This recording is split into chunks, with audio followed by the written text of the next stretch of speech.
Bonjour à tous, je suis content de vous retrouver pour cette nouvelle capsule qui va aborder les énergies universelles entre le 21 et le 31 décembre 2024. D'un point de vue numérologique, le mois de décembre vibre sur le nombre 2, nous sommes en mois 2 et en année 8, on clôture l'année 8, et en astrologie, eh bien, le soleil rentre dans le signe du Capricorne. Donc on va dire, cette première partie du Capricorne est très riche en fait en fêtes sacrées, en moments intenses où justement on peut ressentir de bonnes inspirations. On peut être inspiré par rapport au ciel, par rapport à l'année qui vient. Parce qu'en fait, d'un côté, il y a le signe du Capricorne. Le soleil, quand il rentre en Capricorne, eh bien, c'est le solstice d'hiver. Donc c'est le moment où les nuits sont les plus longues, donc où l'obscurité est la plus présente dans la nature, en tout cas dans l'hémisphère nord, en tout cas au niveau de la planète. Et donc c'est un temps de vigilance, c'est un temps de concentration, d'attente également, parce qu'il y a Noël qui va arriver, donc on est on est un peu suspendu en quelque sorte. Donc le 21, le 22, le 23 et le 24, on est comme en stand-by, d'où le fait de rester calme, tranquille, serein, détaché de toute l'effervescence matérialiste extérieure, pour justement se préparer à vivre un Noël sacré. Et donc il y a la fête de Noël qui montre la naissance de l'enfant Jésus en soi, donc c'est un aspect de notre esprit qui va émerger, que l'on va pouvoir saisir, prendre conscience. Et après, il y aura 12 nuits saintes entre le 25 décembre au soir jusqu'au 6 janvier. 6 janvier, le jour de l'Épiphanie. C'est le moment où le Christ s'incarne dans l'homme Jésus lors du baptême dans le Jourdain. Donc il y a 12 nuits saintes qui correspondent aux 12 signes du zodiaque, dans lesquels, eh bien, durant cette période, eh bien, on peut être très inspiré. Si on a un projet, si on a envie de découvrir une nouvelle facette de soi en tant qu'esprit, bref, on peut utiliser ces 12 nuits saintes pour aborder ce qui nous tient à cœur avec 12 points de vue, les 12 points de vue des signes du zodiaque. Donc cette première partie du Capricorne est très, on va dire, plus intérieure, intense, qui demande effectivement une sorte d'élévation, une élévation pour s'extraire de la lourdeur matérialiste, pour essayer de capter quelque chose de plus subtil, de plus vrai, de plus vivant, de plus essentiel. Et après, à partir du 7 janvier, eh bien, là c'est le passage à l'action, parce que le Capricorne il est quand même très organisé, il a de l'ambition, donc il a envie de réussir dans ses projets, donc il y met toute sa force, toute sa concentration. Donc ça l'aide aussi à se détacher de ce qui a fini son temps, de ce qui est superflu, pour se focaliser uniquement sur ce qui est important.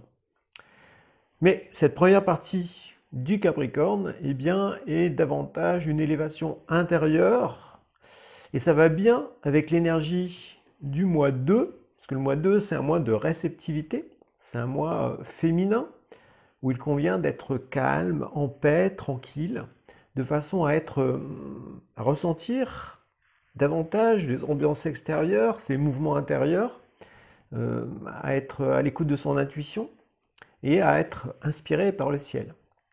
Donc ça va bien aussi avec cette fête de la nativité, de la naissance de l'enfant Jésus, qui est voilà, un germe spirituel qui descend du ciel et qui a besoin d'une coupe d'accueil, d'une grotte sacrée, d'une crèche, pour justement être déposé dans de bonnes conditions et ensuite pouvoir se déployer lentement mais sûrement.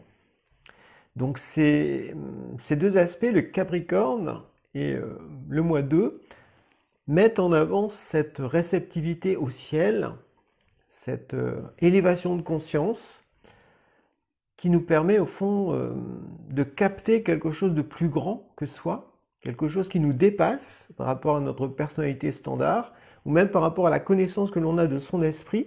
Eh bien, il y a une ouverture possible vers quelque chose de plus grand qu'il convient au fond de capter, de s'approprier, et puis après, ensuite, de le développer, de le faire mûrir pour se l'approprier. Donc c'est un bon temps pour la méditation, pour la prière, pour le recueillement, pour la contemplation d'œuvres sacrées.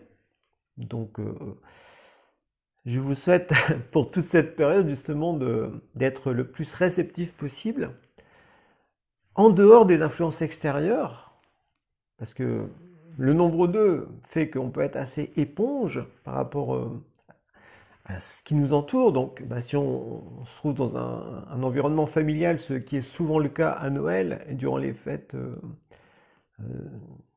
de fin d'année, comme on dit, eh bien, il y a le besoin de se préserver du temps pour se retrouver seul, pour s'extraire de l'ambiance extérieure, de façon à ne pas perdre conscience et à nourrir justement une bonne élévation pour être bien inspiré. Ce qui relie le Capricorne aussi au nombre 2, quand il est bien vécu, c'est la notion de détachement, c'est-à-dire être capable de prendre du recul par rapport à la fois au monde matériel, par rapport au relationnel, par rapport à nos soucis quotidiens. Une capacité durant cette période aussi, eh bien, à se dire, oh, allez, ok, je vais arrêter de me prendre la tête avec certaines choses pour justement essayer de capter quelque chose de plus important en moi, quelque chose qui est plus grand que moi. Et donc il y a cette capacité justement à se décoller, à se désidentifier du monde extérieur ou de ses soucis.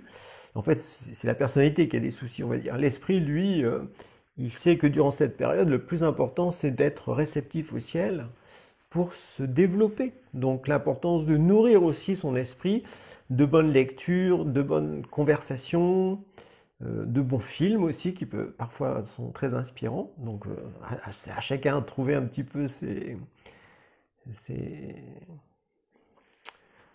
moyens extérieurs pour justement être dans une bonne ambiance, une ambiance sacrée, une ambiance qui favorise l'intériorisation, qui favorise le bien au fond, le fait de faire naître un bien en soi, dans sa vie, mais aussi pourquoi pas avec d'autres, si on est en communauté ou avec des gens avec qui on est en phase d'un point de vue spirituel ou universel. Donc il y a tout ça qui est à l'ordre du jour durant cette période entre le 21 et le 31 décembre. Et donc ça m'évoque bien la scène qui se trouve dans l'évangile de Luc, pardon, au sujet de l'enfant Jésus, où il y a des bergers qui sont dans la nature avec leurs brebis, et qui d'un seul coup il y a un ange qui apparaît. Donc au début ils ont peur, mais après l'ange les rassure pour leur dire que c'est un jour béni parce que voilà, le Fils de Dieu va s'incarner sur terre.